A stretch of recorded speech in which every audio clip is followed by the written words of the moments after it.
In the previous lecture, we looked at general features of simple harmonic oscillator,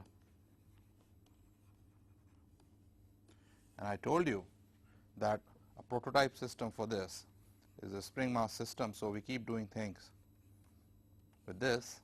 I did give you one or two examples so that we could relate different things or different systems to the spring mass system. The general equation of motion being mx double dot plus kx equal to 0, and the general solution being xt is equal to c cosine omega 0 t plus d sine of omega 0 t, where omega 0 is the square root of k over m, and c and d are determined by the initial conditions. I could also write the solution can equivalently be written as an amplitude times cosine of omega 0 t plus phi, where the constants a and phi are determined by the initial condition.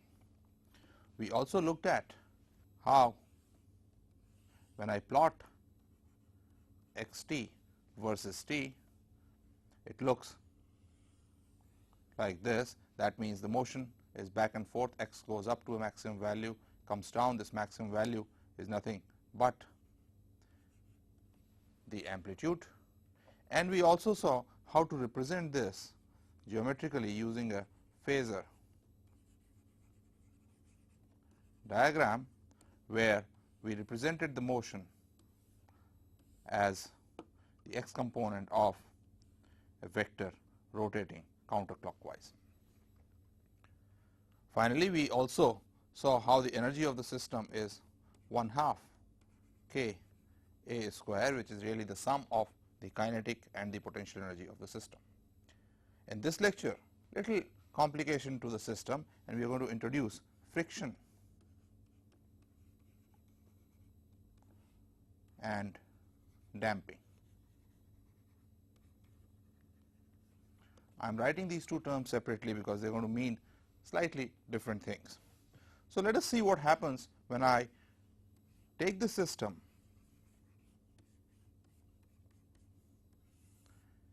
and let there be a frictional force on the block, called the magnitude of the frictional force F. Obviously, we know from experience, as the block goes back and forth, it is going to lose energy due to this frictional force and finally come to rest. How does that happen? Let us see that. So, if I write the equation of motion, I will have to be careful because the frictional force changes direction according to how the block is moving. Let us first take the case when I stretch the block out and let it go inside.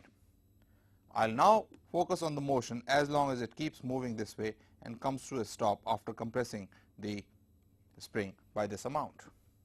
In that case, the equation of motion is going to be mx double dot is equal to the force by the spring minus kx plus a frictional force F. I have written this plus sign because when the block is moving this way, the frictional force is going to be in the positive x direction like this. This equation is valid as long as the block is moving to the left. So, the equation I have is mx double dot plus kx is equal to F, and we have seen this kind of equation in the past. This part is the homogeneous part of the equation and this part is the inhomogeneous part. Therefore, the solution, general solution x t is going to be the sum of x homogeneous plus x particular due to the inhomogeneous part. X homogeneous I already know is equal to sum c cosine of omega 0 t plus d sine of omega 0 t, and you can verify that x particular in this case is going to be f over k, and therefore, the solution x t is going to be c cosine of omega 0 t plus d sine of omega 0 t plus f over k. This is the general solution, and only after write the general solution that I impose the initial conditions. So, the initial conditions we have this time is, let me first write the solution once again, is equal to c cosine of omega 0 t plus d sine of omega 0 t plus f over k. I stretched the block out, that means I took the block at x equal to 0 to some distance a and released it with no initial velocity. This should be then equal to c plus f over k, and this gives me this equal to d, and therefore, the general solution x t is going to be c, which is a minus f divided by k from this equation, cosine of omega 0 t plus f divided by k. When does the block stop? Let us take x dot of t. This comes out to be a minus f over k times omega 0 sine of omega 0 t with a minus sign. So, when omega 0 t is equal to pi, that is half a cycle, the block comes to a stop, and at that time x t is going to be a minus f over k times cosine pi, which is minus 1 plus f over k. So, after the block started moving left, when it came to a stop, it stopped at x equals minus a plus f over k plus f over k, which is minus a minus 2 f over k. So, when the frictional force F is present, by the time it stops for the first time, the block has lost an amplitude of the amount 2f over k. When it goes back, it will again lose this amount. I can later derive the same thing using energy considerations, but right now let us focus on how the motion looks. So, if I were to plot in the first half cycle x t versus t, this curve shows a minus f over k cosine of omega 0 t. What I got to do to this, or let me complete this, it comes up to this point, is add it to f over k. So, the solution is going to be, I shift it up by f over k. So, this distance is a, and this distance here is a minus 2f over k. So, you see it has lost that much amplitude by the time it comes here.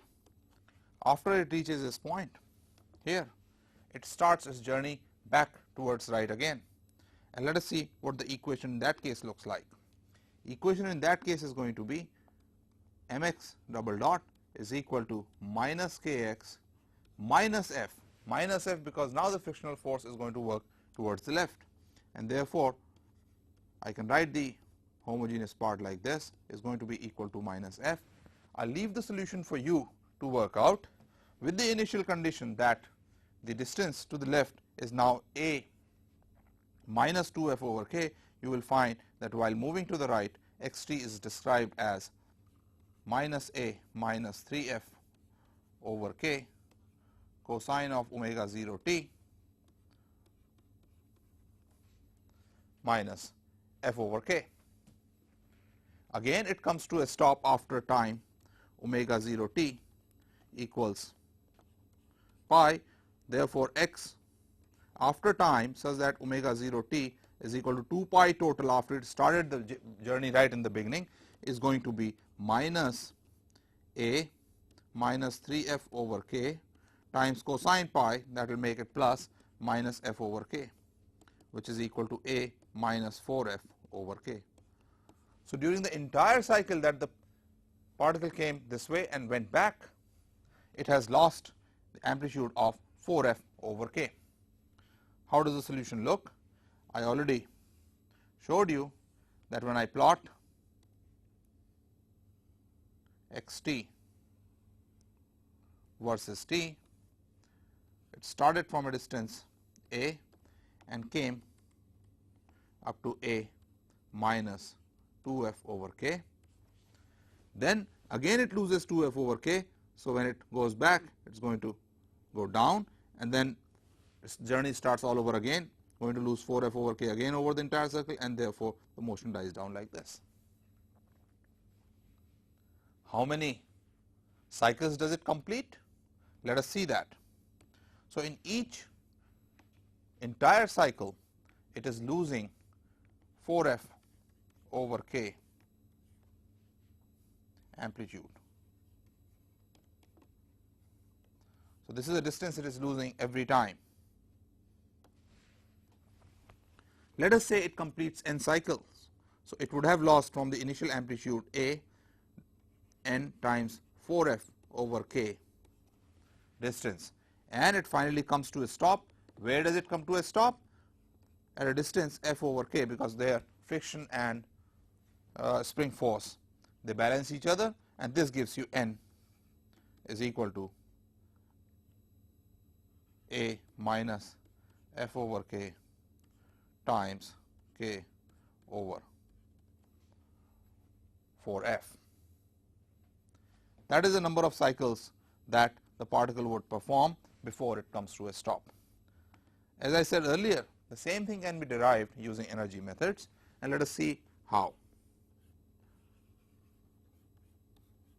When I took this spring mass system, stretched it to a distance a and released it. By the time it stops, it moves a distance up to a1 from its equilibrium position. So, after releasing, it would have travelled a distance of a plus a1, and during this time the energy it will lose due to friction is delta E, which is equal to F times a plus a1. Therefore, the initial energy, which was 1/2 k a square, minus the final energy, which is 1/2 k a1 square, should be equal to F a plus a1, and that gives you that a minus a1, you can work out the algebra, is going to be 2 f over k. So, by the time the mass completed half a cycle, it has lost an amplitude of 2 f over k. In the entire cycle, it will lose 4 f over k, and then you can work out things as we did earlier. So, this is a simple example of how friction affects the motion. Now, we go to the next level of retardation, and that I am going to call in general damping. And usually when I talk about damping in oscillations, I mean a term which is proportional to velocity. So, there is a retardation or damping force which is proportional to the velocity and obviously opposite to the velocity. Let me write this in one dimension as minus b x dot, and therefore, the equation of motion in this case is going to be mx double dot is equal to minus kx minus b x dot, which I can write as m x double dot, bringing all the terms x terms to the left, b x dot plus kx is equal to 0. Dividing by m, I am going to write this as x double dot plus b over m x dot plus k over m x is equal to 0. This term we have already identified as omega naught square. I am going to call this term gamma, or the damping coefficient, and therefore write this equation as x double dot plus gamma x dot plus omega 0 square x is equal to 0. This is the equation for a damped harmonic oscillator, where the damping is proportional to the velocity. We will see how we get different solutions for this and different kinds of motion under separate circumstances. So, the two roots for this equation, x double dot plus gamma x dot plus omega naught square x is equal to 0.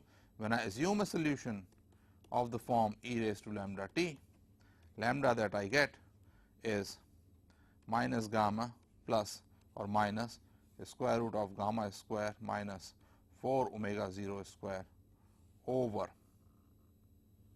2, which I can write as minus gamma over 2 plus square root of gamma square by 4 minus omega 0 square, or the other root is minus gamma over 2 minus square root of gamma square over 4 minus omega 0 square.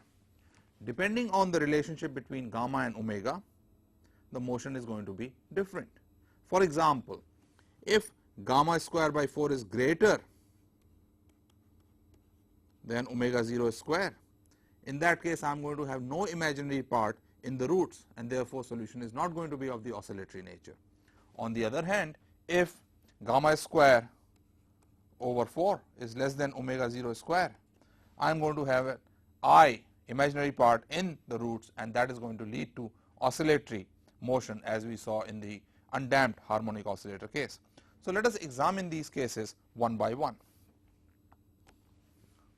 So, I got two roots, lambda equals minus gamma over 2 plus square root of gamma square over 4 minus omega 0 square, or also minus gamma over 2 minus gamma square over 4 minus omega 0 square root. Let me call this minus lambda 1, let me call this minus lambda 2, so that the solution in the case when gamma square over 4 is greater than omega 0 square, and this is important. Now, I am going to focus on this. When this is so, lambda 1 and lambda 2 are real, and the general solution x t is going to be of the form c e raised to minus lambda 1 t plus d e raised to minus lambda 2 t.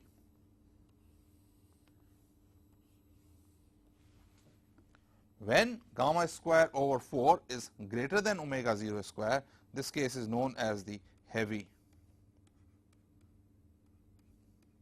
damping case. You can see from this expression that the solution is not oscillatory anymore. So, right now let us focus on heavy damping. Later we will see when gamma square over 4 is equal to omega 0 square, both lambda 1 and lambda 2 become equal. In that case, there seems to be only one solution. We will obtain the other solution by taking the limit lambda 1 going to lambda 2, and that is known as critical damping. We will discuss that also. And finally, when gamma square over 4 is less than omega 0 square, that is known as light damping case. In that case, we will obtain oscillatory solution. So, right now let us focus on heavy damping case.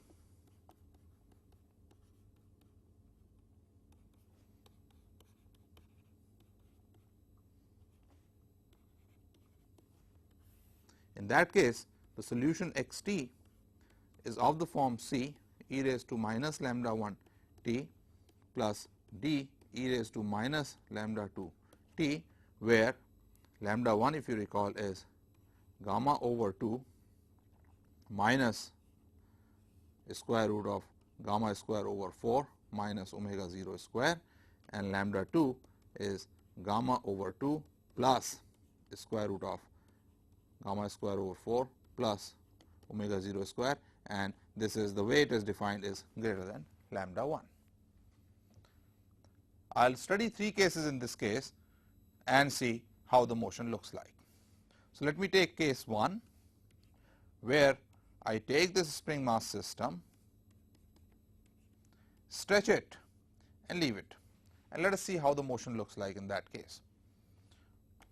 So, what I am given in this case is that x at 0 is equal to some value a, which from the general solution is going to be c plus d. Recall that my general solution x t is equal to c e raised to minus lambda 1 t plus d e raised to minus lambda 2 t, lambda 2 greater than lambda 1.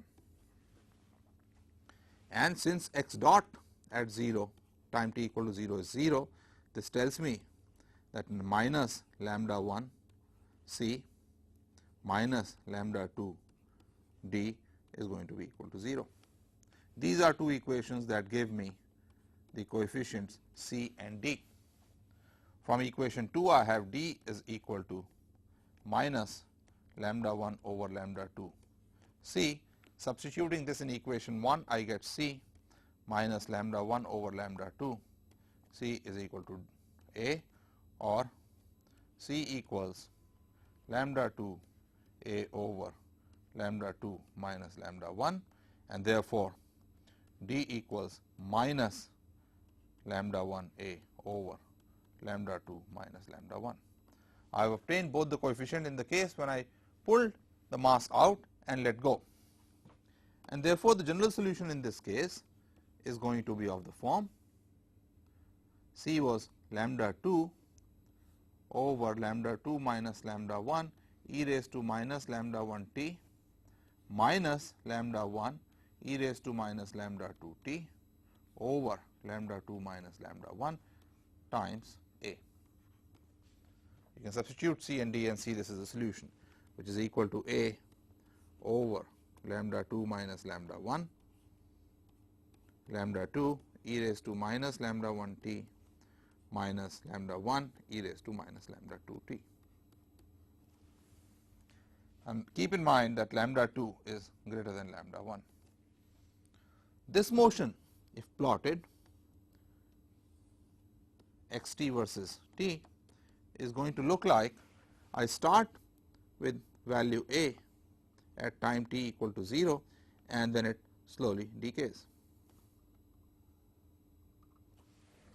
And how does it decay? Since lambda 2 is greater than lambda 1, as time becomes larger and larger, time goes towards infinity, this term is going to die down much faster than this term. So, it is going to decay at larger time as e raised to minus lambda 1 t. So, this is a solution. Let us now take a second situation in which I take this mass and give it an impulse, so that at x 0 equal to 0, it starts with a velocity x dot is equal to v in the positive direction.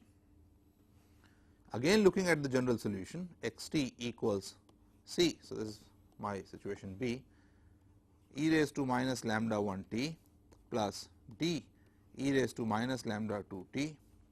I have c plus d is equal to 0, and x dot, which is minus lambda 1 c minus lambda 2 d is equal to v. This is my equation 2. Substitute d equals minus c from here, I get minus lambda 1 c plus lambda 2 c is equal to v, or c equals v over lambda 2 minus lambda 1 is equal to minus d. And therefore, the solution in this case, when I am hitting the mass with an impulse, giving it an impulse of velocity v in the beginning, right at the equilibrium point, is going to be x t is equal to v over lambda 2 minus lambda 1 e raised to minus lambda 1 t minus e raised to minus lambda 2 t.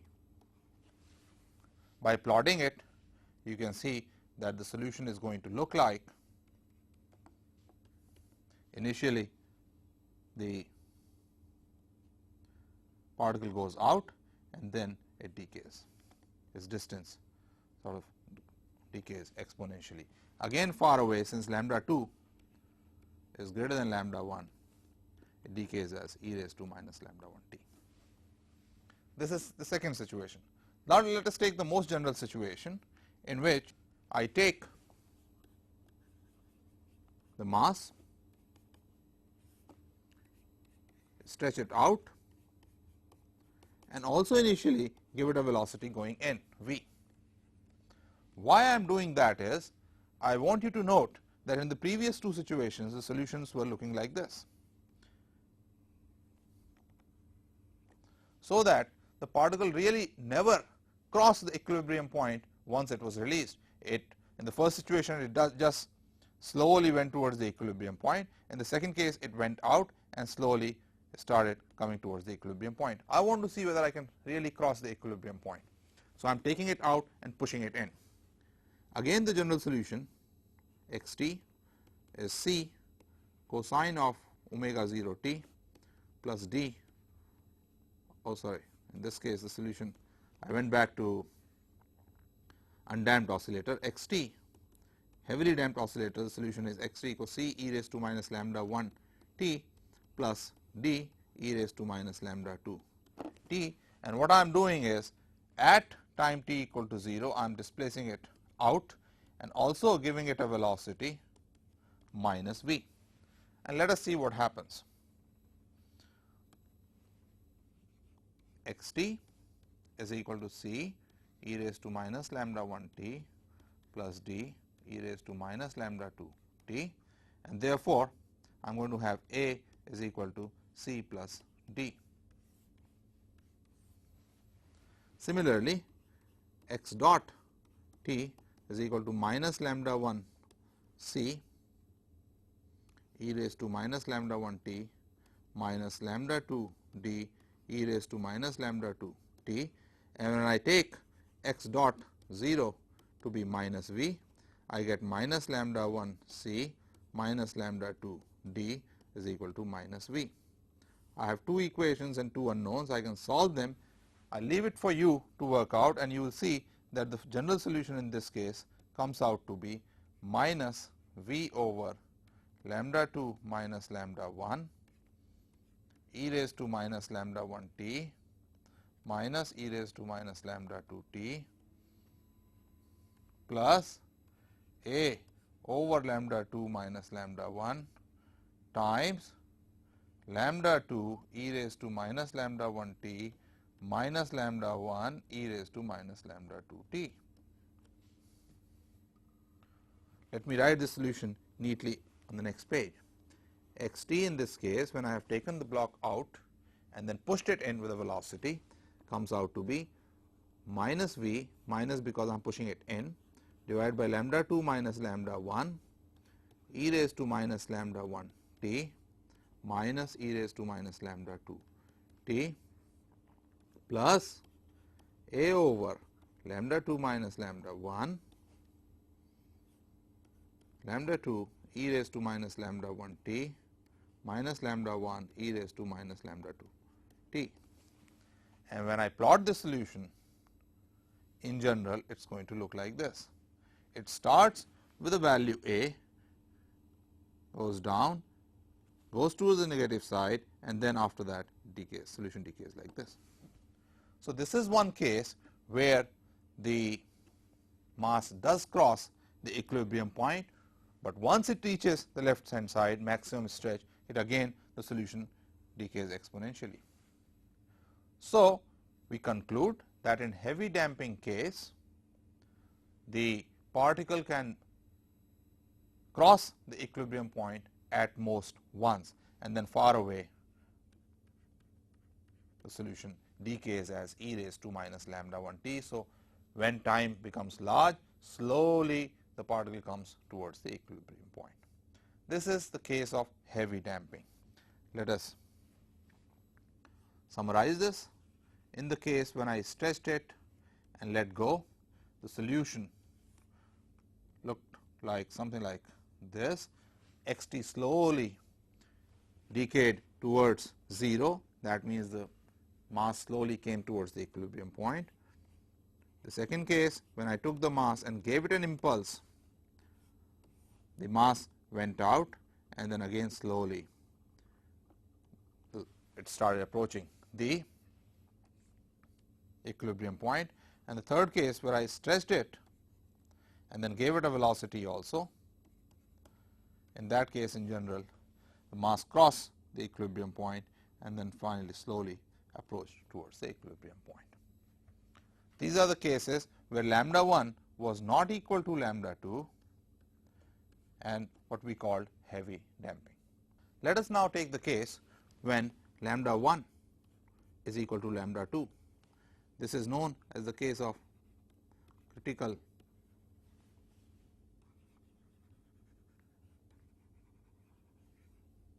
damping, and what it means is, remember, lambda 1 was gamma over 2 minus the square root of gamma square over 4 minus omega 0 square, and lambda 2 was gamma over 2 minus plus square root of gamma square over 4 minus omega 0 square. What it means is that gamma square is equal to 4 omega 0 square critical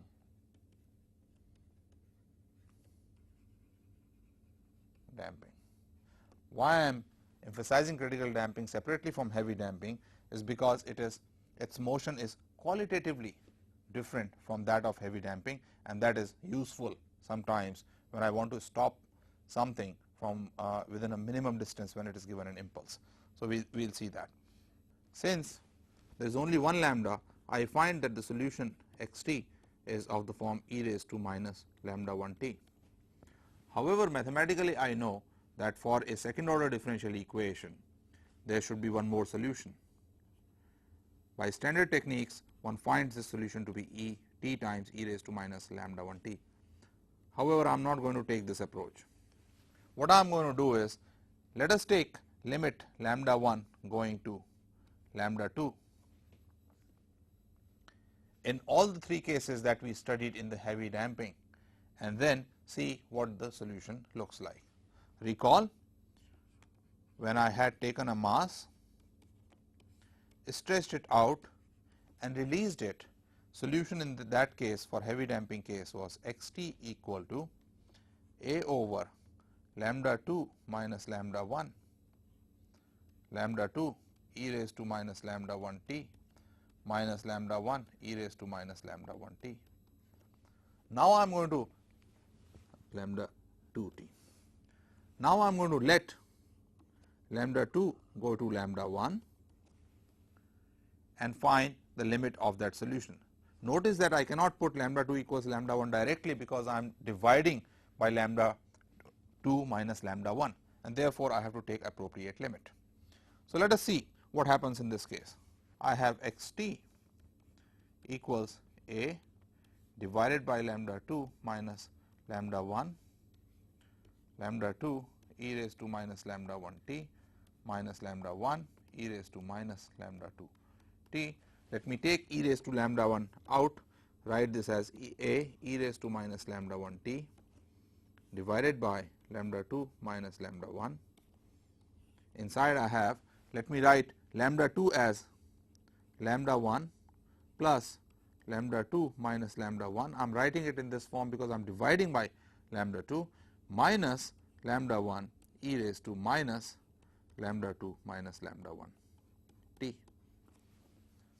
Since lambda 2 is approaching lambda 1, I am going to expand this and keep it only up to the first order.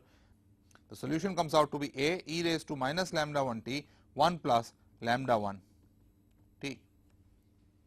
You can check it for yourself, and therefore, in this case x t is equal to a e raised to minus lambda 1 t 1 plus lambda 1 t. And what is lambda 1 in this case? It is nothing but gamma. Remember, lambda 1 is equal to gamma over 2 minus square root of gamma square over 4 minus omega 0 square, and this term is 0 in this case, and therefore, the general solution in critical damping case is when I stretch the spring out, a e raised to minus gamma over 2 t 1 plus gamma t over 2. You notice one difference right away compared to heavy damping. in heavy damping the solution decayed, it is also going to do the same thing in this case. However, is going to decay much faster. This is critical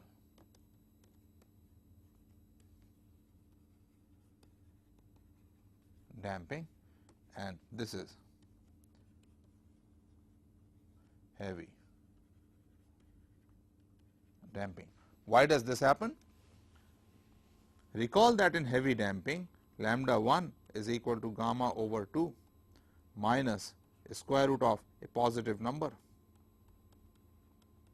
and this is smaller than gamma over 2, and therefore, the solution decays slower.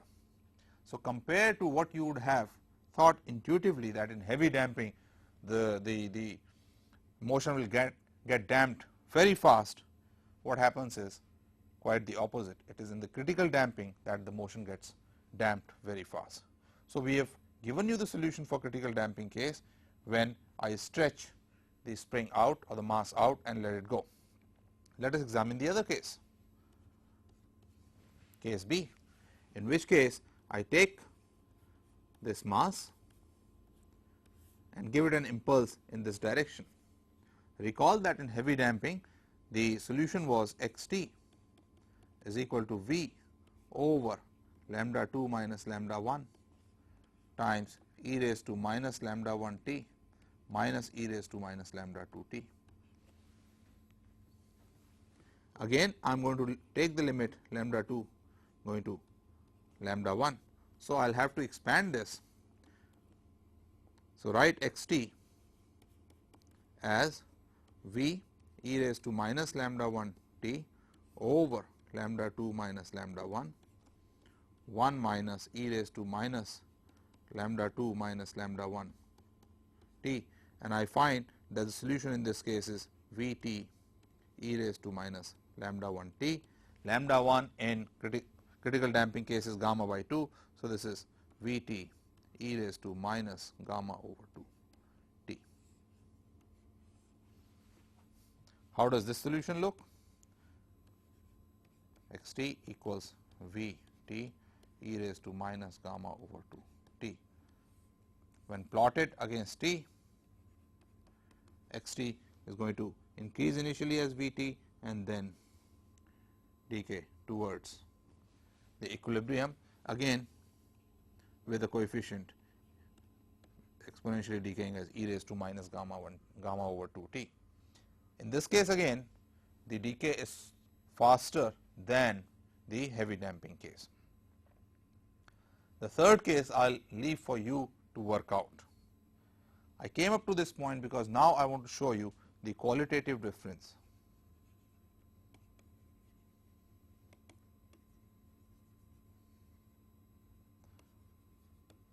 between heavy and critical damping.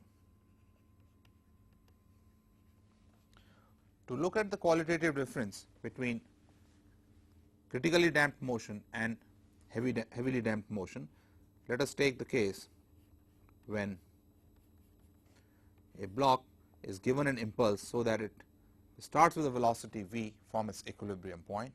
In fact, critical damping is used in such situations for practical purposes, where I do not want a body to move very far from its equilibrium point when it is given an impulse. I have already seen that critical solution is V t e raised to minus gamma over 2 t, and heavily damped solution, let me write it x heavy, is equal to V over lambda 2 minus lambda 1 e raised to minus lambda 1 t minus e raised to minus lambda 2 t. To compare, I will take the extreme case of heavy damping,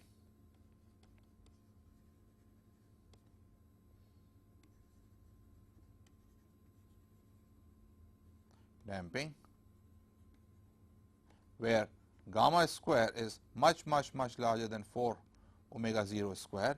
So, that lambda 1, which was equal to gamma over 2 minus gamma square over 4 minus omega 0 square root becomes approximately equal to gamma over 2 minus gamma over 2 1 minus 2 omega 0 square over gamma square, where I have used the binomial theorem, and this is roughly equal to omega 0 square over gamma, and lambda 2 is equal to gamma over 2 plus square root of gamma square over 4 minus omega 0 square, which is approximately equal to gamma itself, much greater than omega 0 over gamma. So, in this case the heavily damped solution becomes x h becomes v over gamma e raised to minus omega 0 square over gamma t minus e raised to minus gamma t, which is approximately equal to v over gamma e raised to minus omega naught square over gamma t. This is extremely heavily damped solution. On the other hand, x critical was v t e raised to minus gamma t.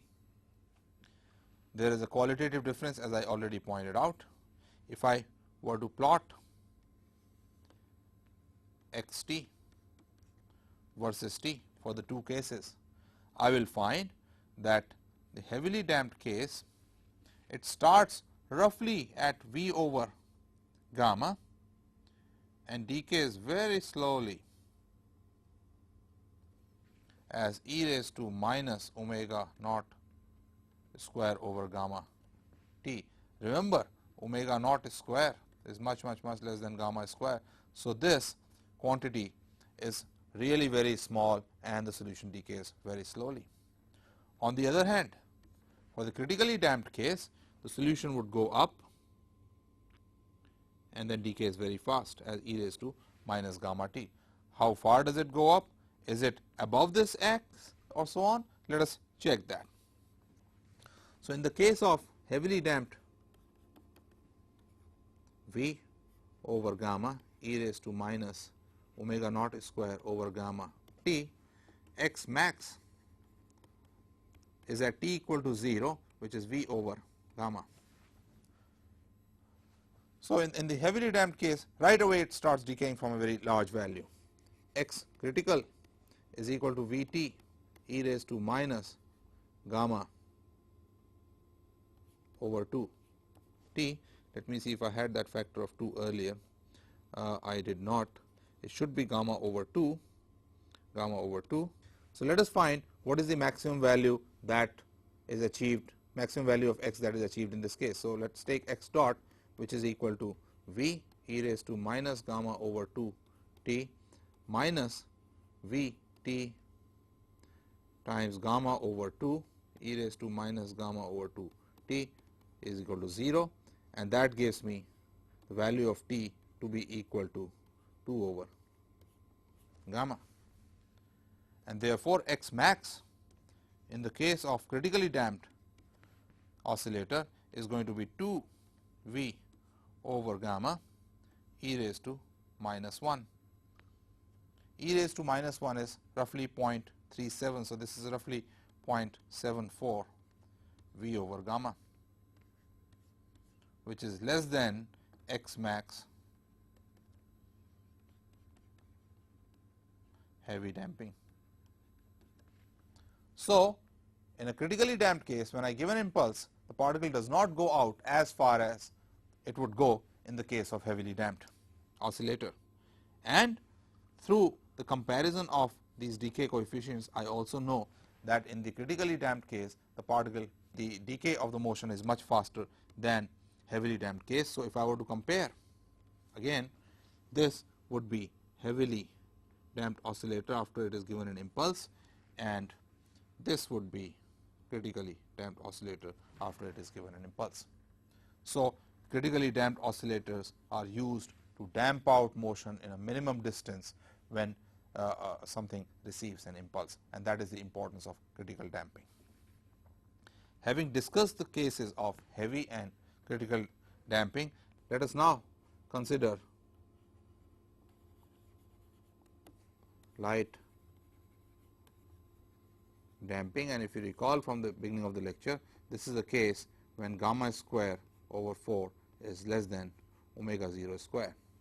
So that lambda 1, which was gamma over 2 minus square root of gamma square over 4 minus omega 0 square, can be written as gamma over 2 minus I omega 1, and lambda 2, which is gamma over 2 plus square root of gamma square over 4 minus omega 0 square, can be written as gamma over 2 plus I omega 1, where omega 1 is equal to square root of omega naught square minus gamma square over 4 less than omega 0.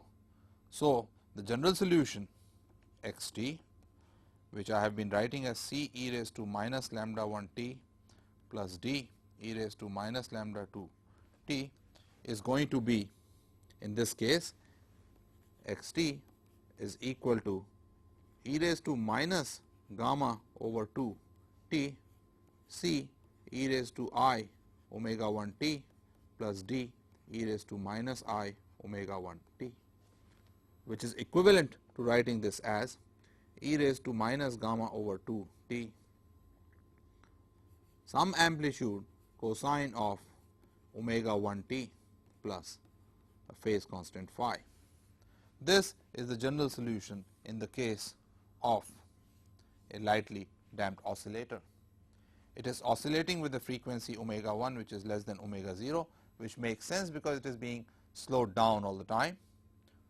So, it takes longer and its motion is decaying. So, a general solution may look something like this is the exponential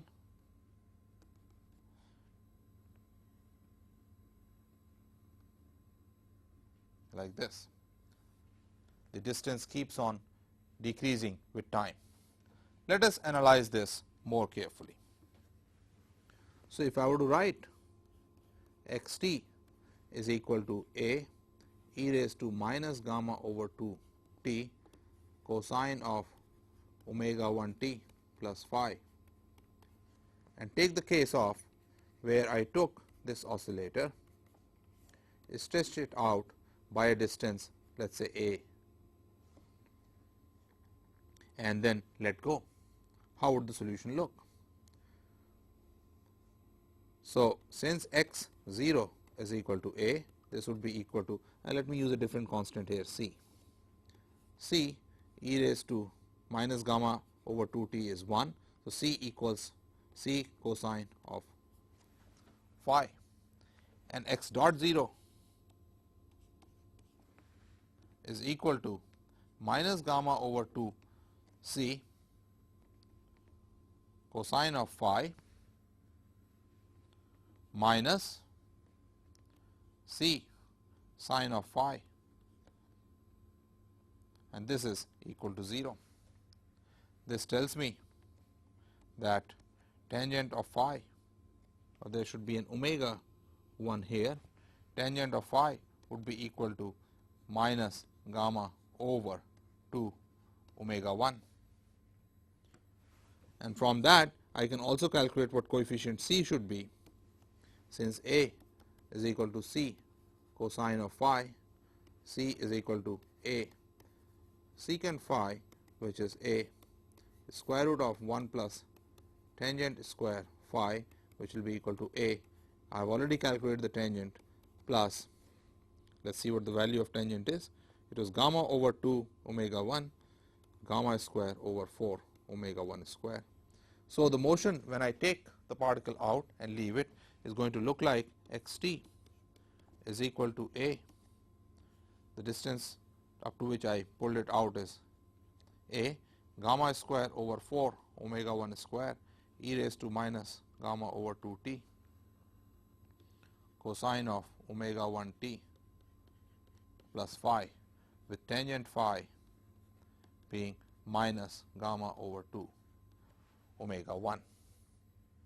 If I were to plot this, it starts with a distance a here, and the motion goes something like this. because there is a factor of e raised to minus gamma over 2t multiplying it.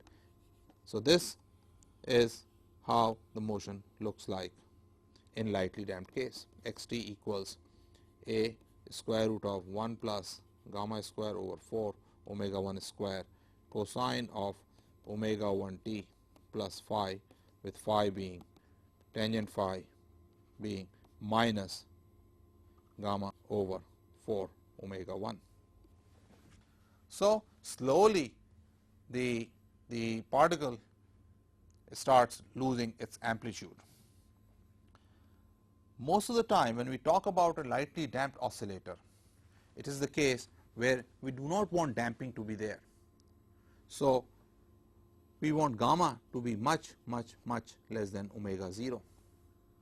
In that case, you will see that omega 1, which is equal to omega naught square minus gamma square by 4, is roughly equal to omega 0, and I can write and tangent phi that we looked at minus gamma over 2 omega 1 is also roughly equal to 0. So, I can write the general solution as amplitude e raised to minus gamma over 2 t cosine of omega 0 t. Let me call this the case when gamma is much less than omega 0, very lightly damped oscillator. It so happens that in these cases there are two time scales, one related to gamma and one related to omega 0. Therefore, I can talk about averages of the system energy and so on over a few cycles. Let me explain further. If gamma is much less than omega 0, you will see that by the time the solution decays significantly, there have been many oscillations of the system.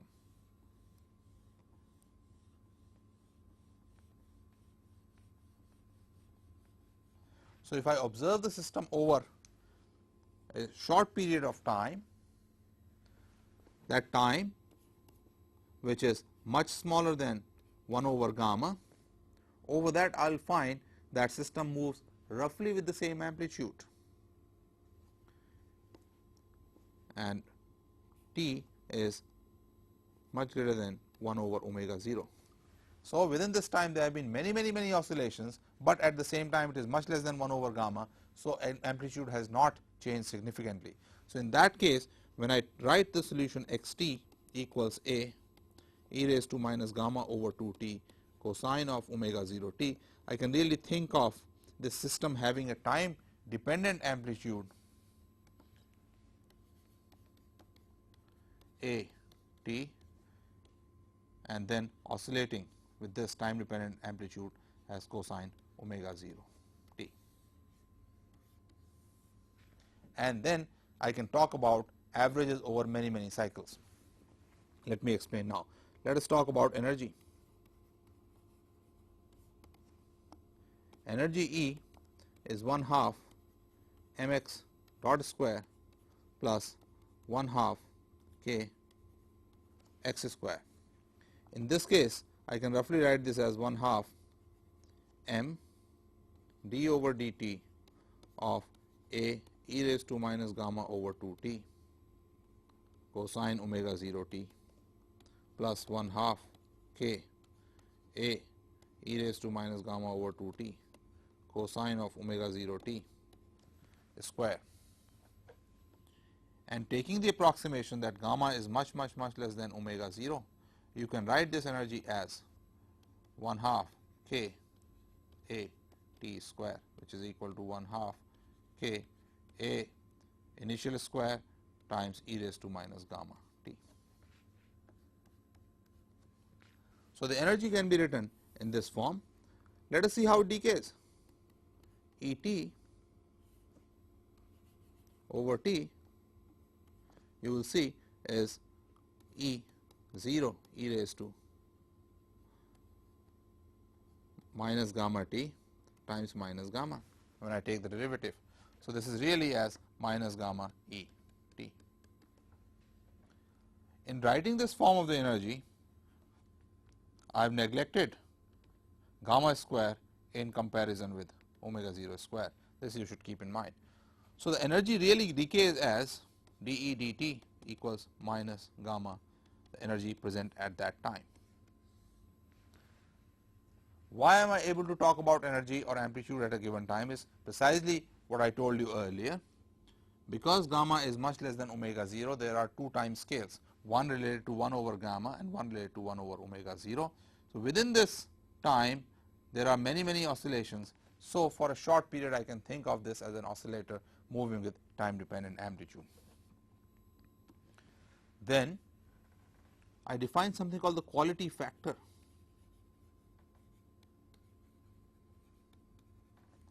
for a lightly damped oscillator. As I said earlier, most of the time when I am dealing with lightly damped oscillators, I want the leakage or the decay of energy to be as small as possible. So, quality factor would be high when the energy stored is really large and leakage or dissipation of energy is very low. So, this is defined as energy stored divided by energy dissipated per radian of cycle. Energy stored at any time is E t, and we have seen that dE dt is minus gamma E t, and the time that it takes for it to complete 1 radian is going to be t over 2 pi. So, this comes out to be omega 0 over gamma. I take the magnitudes. So, there is no question of minus sign. This is known as the quality factor of an oscillator. Higher the quality factor, less the decay of energy. So, let us conclude this lecture by saying that we learned about heavy damping, we learned about critical damping and understood the difference between critical and heavy damping, and realize how critical damping is important when we want to damp out certain impulses within a very short distance and short time. And then we learned about lightly damped systems, their average energy and their quality factor. In the next lecture, we are now going to introduce a force that drives the system and see how it responds to that force.